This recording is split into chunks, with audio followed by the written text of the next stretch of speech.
ஆகாசவாணி.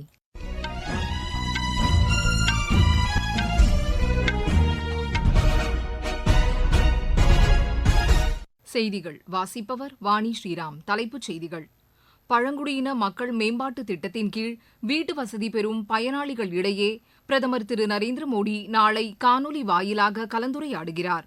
இந்திய உணவுக் கழகத்தின் மூலம் அரிசி மற்றும் கோதுமையை வெளிச்சந்தையில் விற்பனை செய்யும் திட்டம் நல்ல பலனை அளித்துள்ளதாக மத்திய அமைச்சர் திரு பியூஷ் கோயல் தெரிவித்துள்ளார்.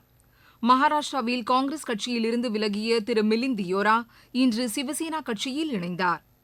தில்லி மற்றும் சுற்றுப்பகுதிகளில் காற்று மாசுபடுவதை முனைப்புடன் தடுக்க 3வது கட்ட செயல் திட்டத்தை மத்திய சுற்றுச்சூழல் அமைச்சகம் தொடங்கியுள்ளது. இந்தியாவுக்கு எதிரான 2வது டுவெண்டி கிரிக்கெட் போட்டியில் ஆப்கானிஸ்தான் முதலில் பேட் செய்து வருகிறது. இனி விரிவான செய்திகள். பிரதமரின் பழங்குடியின மக்கள் மேம்பாட்டு திட்டத்தின் கீழ் 1,00,000 பயனாளிகளுக்கு வீட்டு வசதிக்கான முதல் தவணைத் தொகையை பிரதமர் திரு நரேந்திர மோடி நாளை விடுவிக்கிறார்.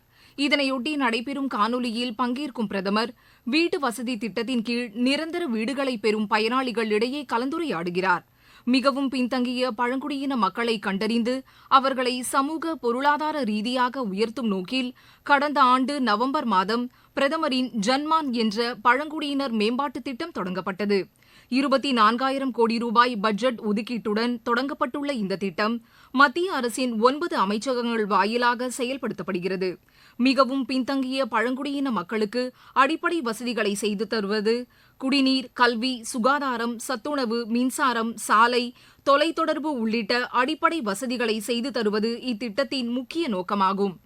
பழங்குடியின மக்களின் வாழ்வாதாரத்திற்கான உதவிகளும் இத்திட்டத்தின் கீழ் மேற்கொள்ளப்பட்டு வருகிறது. பிரதமர் காணொலி வாயிலாக பங்குபெறும் நிகழ்ச்சியில் மத்திய தகவல் ஒலிபரப்புத்துறை இணையமைச்சர் டாக்டர் எல் முருகன் நீலகிரி மாவட்டம் கூடலூர் தாலுகாவில் உள்ள மண்வயல் கிராமத்திலிருந்து பங்கேற்க உள்ளார். பொங்கல் பண்டிகை ஒரே பாரதம் உன்னத பாரதம் என்ற முழக்கத்தை வெளிப்படுத்துவதாக பிரதமர் திரு நரேந்திர மோடி தெரிவித்துள்ளார். பொங்கல் பண்டிகையை இன்று புதுதில்லியில் மத்திய இணையமைச்சர் டாக்டர் எல் முருகன் இல்லத்தில் கொண்டாடி மகிழ்ந்த பிரதமர் நாட்டில் நடைபெறும் அனைத்து பண்டிகைகளிலும் கிராமப்புற மக்களும் விவசாயமும் இணைந்து காணப்படுவதாக தெரிவித்தார். வணக்கம். இனிய பொங்கல் நல்லாழ்த்துக்கள். संत तिरुवल्लुवर ने कहा है, तल्ला विळयुळुम तक्कारुम ताळिवल्ला चेवरुम சேவர்து நாடு. அதாவது நல்ல விளைபொருளும் தக்க அறிஞரும் மேலும் நாணயமான வணிகர்களும் இந்த மூவரும் இணைந்து தேசத்தை நிர்மாணம் செய்கிறார்கள். காசி தமிழ்ச் சங்கமம் மற்றும் சௌராஷ்டிரா தமிழ்ச் சங்கம விழாக்களில் அதிக அளவு தமிழ் மக்கள் உற்சாகத்துடன் பங்கேற்று சாதனை படைத்துள்ளதாக அவர் குறிப்பிட்டார். 2047 வளர்ச்சியடைந்த பாரதத்தை உருவாக்க வேண்டும் என்ற நமது லட்சியத்தை எட்டுவதற்கு மக்களின் ஒருமைப்பாட்டு உணர்வு வலுவாக இருக்க வேண்டும் என்று பிரதமர் கூறினார். பொங்கல் பண்டிகை நாளில் நமது ஒற்றுமையை வலுப்படுத்தும் வகையில் நம்மை அர்ப்பணிப்போம் என்றும் அவர் குறிப்பிட்டார். நாட்டின் பல பகுதிகளில் மகர சங்கராந்தி, மகர உத்தராயன் மற்றும் மகாபிஹு என்ற பெயரில் இந்த பண்டிகையை கொண்டாடும் அனைத்து மக்களுக்கும் தமது வாழ்த்துக்களை தெரிவிப்பதாகவும் பிரதமர் குறிப்பிட்டார். இந்திய உணவுக் கழகம் இருப்பில் உள்ள கோதுமையை வெளிச்சந்தையில் விற்பனைக்கு கொண்டு வந்ததன் மூலம் கோதுமை உள்ளிட்ட உணவு தானியங்களின் விலை குறைந்து வருவதாக மத்திய நுகர்வோர் விவகாரங்கள் துறை அமைச்சர் திரு பியூஷ் கோயல் தெரிவித்துள்ளார். மின்னணு ஏலத்தின் மூலம் அரிசி மற்றும் கோதுமையை வெளிச்சந்தையில் விற்பனை செய்யும் திட்டம் நல்ல பலனை அளித்துள்ளதாகவும் அவர் குறிப்பிட்டுள்ளார். புதுதில்லியில் இன்று இந்திய உணவுக் கழகத்தின் 60வது நிறுவன நாள் விழாவில் பேசிய அவர், பாரத் கோதுமை மாவு, பாரத் பருப்பு வகைகள் மற்றும் வெங்காயம், தக்காளி உள்ளிட்ட பொருட்களை நேரடியாக விற்பனைக்கு கொண்டுவரும் நடவடிக்கையின் மூலம் விலைவாசியை கட்டுப்படுத்தும் நடவடிக்கைகள் மிகுந்த பயனை அளித்ததாக தெரிவித்தார். விவசாயிகளுக்கு நியாயமான விலை கிடைக்கவும் இந்திய உணவுக் கழகம் துணை புரிவதாகவும் அவர் கூறினார். பொது விநியோக திட்டத்தின் மூலம் பிரதமரின் அன்ன யோஜனா திட்டத்தை நாட்டின் அனைத்து பகுதிகளிலும் செயல்படுத்துவதற்கு இந்திய உணவுக் கழகம் ஆற்றி வரும் அரும் பணியையும் அவர் பாராட்டினார். பொது விநியோக திட்டத்தில் அத்தியாவசிய உணவுப் பொருட்களை வழங்குவதோடு மட்டுமன்றி விவசாயிகளுக்கு நியாயமான விலை கிடைக்கவும் விளைபொருட்கள் விற்பனையில் வெளிப்படைத் தன்மையை கொண்டு வருவதற்கும் இந்திய உணவுக் கழகம் சிறப்பாக செயலாற்றி வருவதாகவும் திரு பியூஷ் கோயல் தெரிவித்தார்.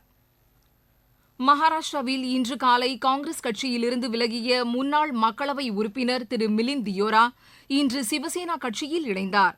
மும்பையில் அம்மாநில முதலமைச்சர் திரு ஏக்நாத் ஷிண்டே முன்னிலையில் சிவசேனாவில் சேர்ந்த பின் செய்தியாளர்களிடம் பேசிய அவர், காங்கிரசிலிருந்து விலகி சிவசேனாவில் இணைந்தது உணர்வுபூர்வமான விஷயமாக தாம் கருதுவதாக குறிப்பிட்டார். மத்தியிலும் மாநிலங்களிலும் வலுவான அரசு அமைய வேண்டியதன் அவசியத்தை வலியுறுத்திய அவர், பிரதமர் திரு நரேந்திர மோடி தலைமையில் சிறப்பான ஆட்சி நடைபெற்று வருவதாக கூறினார்.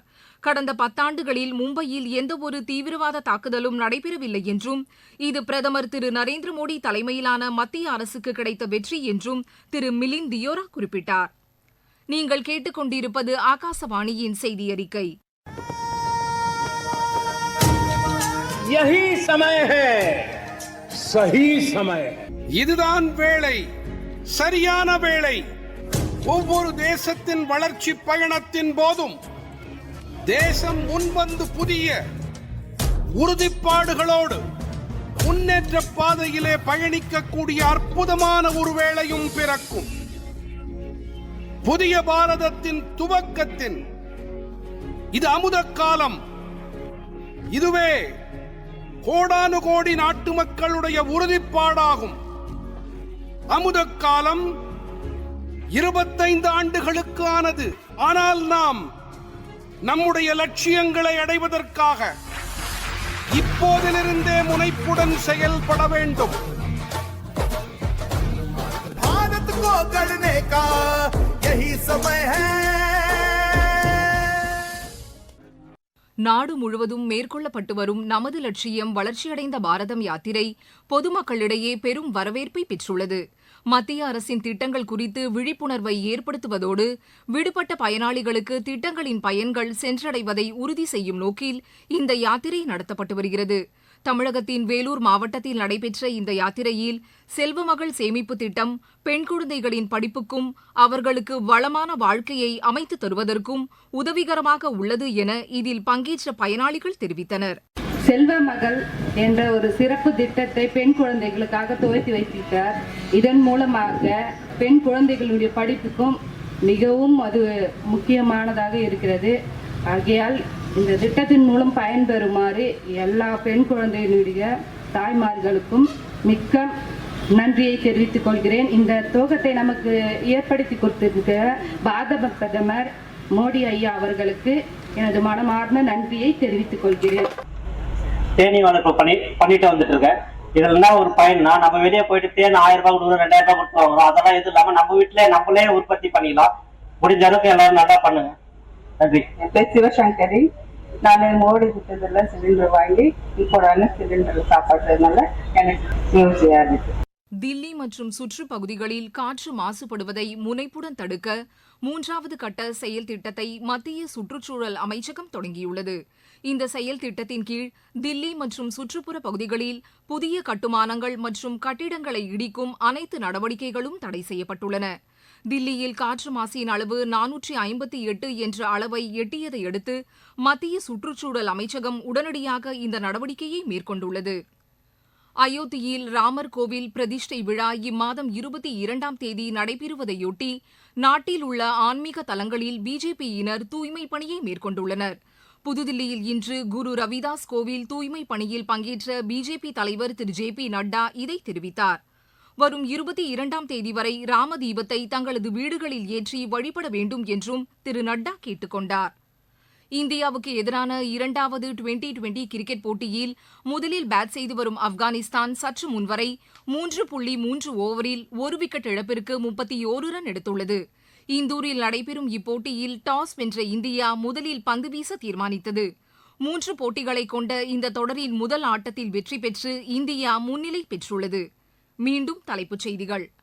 பழங்குடியின மக்கள் மேம்பாட்டு திட்டத்தின் கீழ் வீட்டு வசதி பெறும் பயனாளிகள் இடையே பிரதமர் திரு நரேந்திர மோடி நாளை காணொலி வாயிலாக கலந்துரையாடுகிறார்.